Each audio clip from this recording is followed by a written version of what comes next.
Hey everyone, Eggman here with another video, and today we have a top 8 breakdown for the SangSang event Mexico Regionals that happened this past weekend, and I'm really looking forward to going over these decks, especially since this is one of the most interesting top 8s I've seen. We have 6 different leaders, and there's just a good amount of diversity, and some leaders I wouldn't expect to pop up into this top 8 as well. So if you guys enjoy these videos, please make sure to hit that like and subscribe button. It really does help, and if you guys want the deck list from today's video or any other event I've ever covered, make sure to check out my website Eggman Events, which is linked in the description here. But looking at today's top 8, we do have 2 Doflamingos, there's one of them winning the event, 2 Enels, 1 Stardeck 13 Luffy, 1 Bonney, 1 Stardeck 11 Uta, as well as a Nami as well. And we're not like also interested in what's in this top 8, but what's not in this top 8, which is Rob Lucci, which I would say is either the best or second best, maybe even third best, but definitely one of the top 3 leaders in this game right now. So to see it not get in the top 8, but then also Stardeck 11 Uta get in the top 8,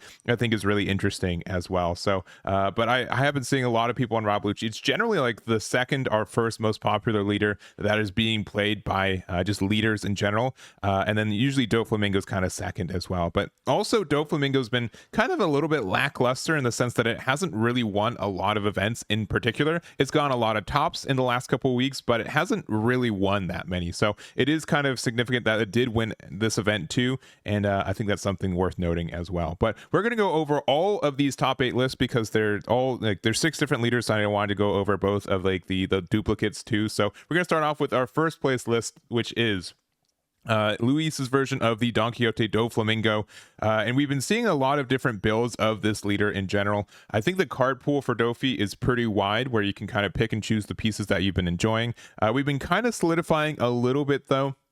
I know a lot of people have been using kind of like what I'd say is like the core package, right? We have 4 copies of Weevil, 4 copies of Jinbei, because Jinbei gets a lot of value by playing another body for it, literally free, which is really strong. We also have the Trafalgar Law from the Star deck, as well as the Boa Hancock. Both of these cards are just very great, and one of the reasons that this deck got a lot of new kind of viability with the release of the Star decks.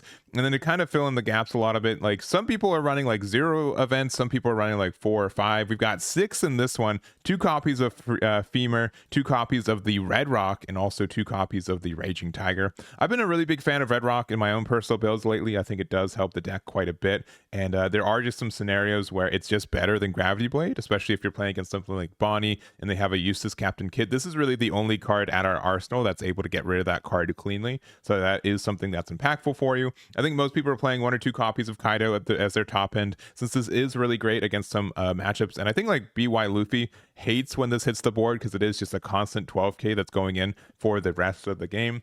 And then from there we just kind of have again the more usual suspects. But I think this deck is been very, very strong and going to continue to be strong into OP09. So this is Luis's build, and we have Eduard's version of it as well. And you'll see it's pretty similar. The biggest difference is that the inclusion of the Marshall D Teach, which I'm really surprised to see this being less played in the events that I looked at this weekend. We had the Latin American event also that was in Chile from yesterday's video, and in today's video this is like I think the only teach that I've seen between the 2 of them. So this has generally been a really strong card for most of the decks I've been seeing here in North America specifically, and it does get a lot of value for the deck. So I do respect that it's still a decision, but I think most people that I know personally are running this card at 3 or 4 copies because it does get a lot of value. But I know that deck space for this deck can be a little bit tight at times, so you don't always have room for it. We're seeing that we're running less copies of events, so only 1 Femur and 1 Tiger and no copy of the Red Rock. And then we are playing like a Kaya 1 drop of this just to be able to, I guess, cycle through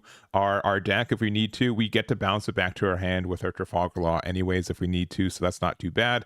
And I think that still Dofi's a really strong leader. And congratulations to both Luis and Eduard for their first place and top 8 finishes respectively. Moving on, we do have Stardeck 13 Luffy. So this is Matias's version of it here, and this one's a little bit more I'd say unique. There's only so much space in this deck, and the card pool for this deck is pretty limiting, I think, in general, but there are some ways to personalize the builds, as it were. The big change I would say from this one is that we do have 2 additional blockers outside of Sabo with the Nami from Star Deck 14, which I've seen a good amount of people playing this card. It gets a lot of value from being able to get a draw, and if there's some late game scenarios where you just need to establish 2 blockers anyways, being able to play Nami and then also being able to play 2-drop Sabo off the Gecko Moria and go into the 5-drop, that's generally the same thing as like a Sabo, double Sabo. It just means you get one more card draw, which ends up being pretty impactful in a lot of ways. So that is really good. We also do have 1 copy of the Emporio from Star Deck 13 as well.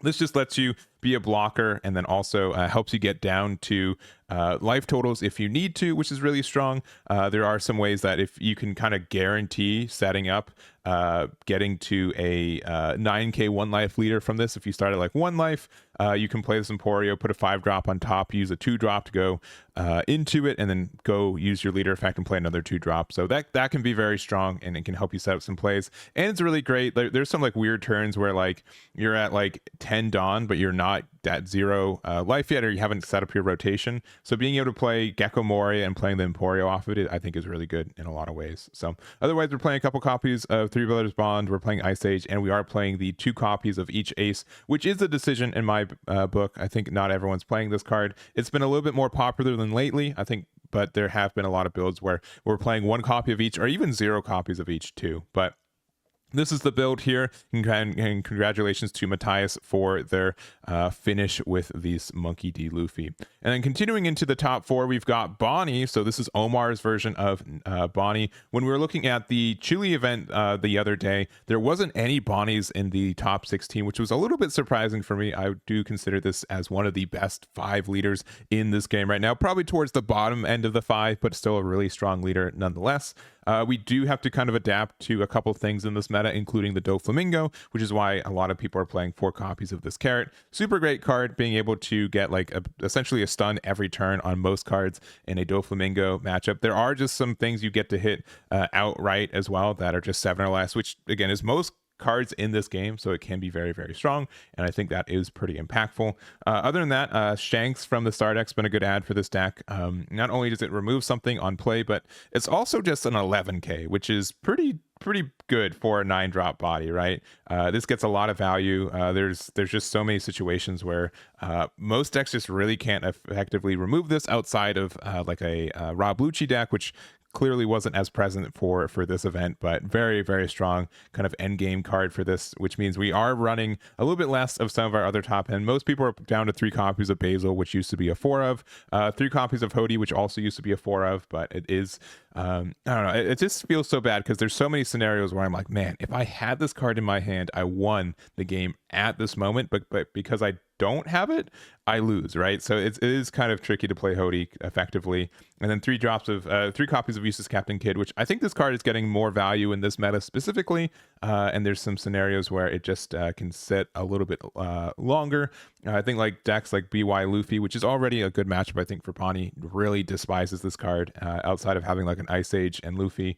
It's just really tough for the deck in general, but I think Bonney's in a good spot. I think there's some ways to adapt to this meta as well. I still think like Rob Lucci is one of the worst matches for this, which is kind of unfortunate. But again, when Rob Lucci is not in the top 8, you can breathe a little bit better with it too. But this is Omar's version of Bonney, and congratulations to their top 4.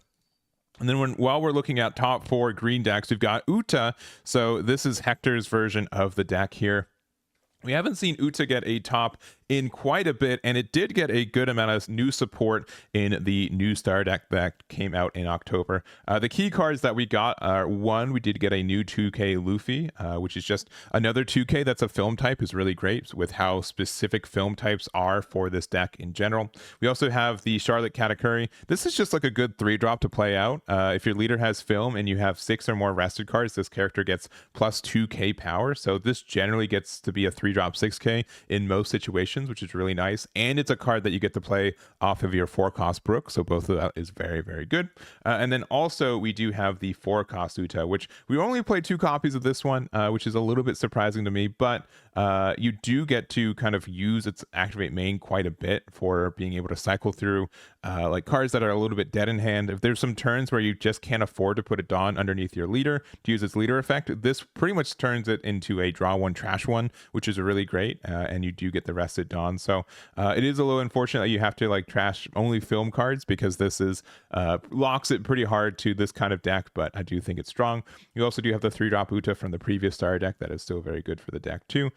We have the kind of good songs or events if you want. We have New Genesis at 4 copies, Backlight at 3 copies, and I'm Invincible at 2. Most people I see run this card at 3, but 2 seems to get the job done. And then our only non-film card is Carrot, which we mentioned in Bonney once again, is that this is really good against Doflamingo specifically. I know a lot of people are running mostly film cards, and they're kind of like there's a good amount of like non-film text that people have been looking into, like Carrot. I know people are playing Hody Jones. I know that people are playing Useless Kid. I know like Doflamingo 10-drop is a good option for that. So there's honestly like a lot of good cards people are trying out with the film Uta, but generally Carrot has been a newer one for me, but obviously it worked out too. So I don't have much more to say. I think Uta's a little bit straightforward for what it is. It does get a lot of card draw and a lot of consistency with just how the deck works, and it's just got a larger film card pool, which has been really good for the deck too. So this is the build here, and congratulations to Hector for getting the top 4 with the Uta. And then moving on to our top 8, we've got Nami here. So this is Ivan's version of the deck. And again, I'm very surprised that Nami was able to get a top, but Rob Lucci was not. But I did kind of notice, and I don't have the hard data for this, so I apologize for by just not having that, but it doesn't exist. But from looking at this event as well as looking at the event from Chile, it looks like there's a lot more people playing Enel more than any other deck, like most of the regions I've seen in particular. And so why that's impactful is I think Nami has a really fantastic matchup into Enel in particular. So if that is a true assumption, then that means that Nami, I think, is more viable in a meta like that. Obviously, we can get some good matchups against some other stuff. Doflamingo is one of our harder matchups, I think, but I don't know. Nami just doesn't seem to ever be like the worst deck in any meta.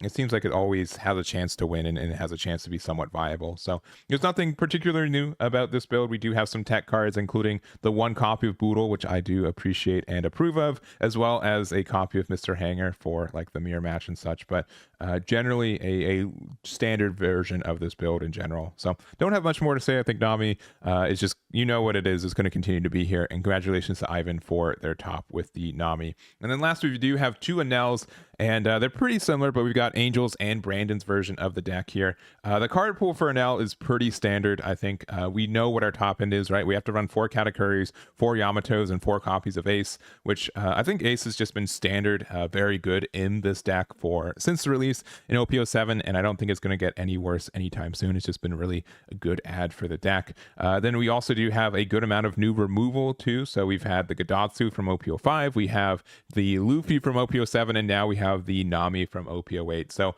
it used to, on release in OP05 for Enel, right, the only card we had was Gadatsu, so we had to kind of like be a little bit conservative and not attack our opponent super early to be able to get that Gadatsu value.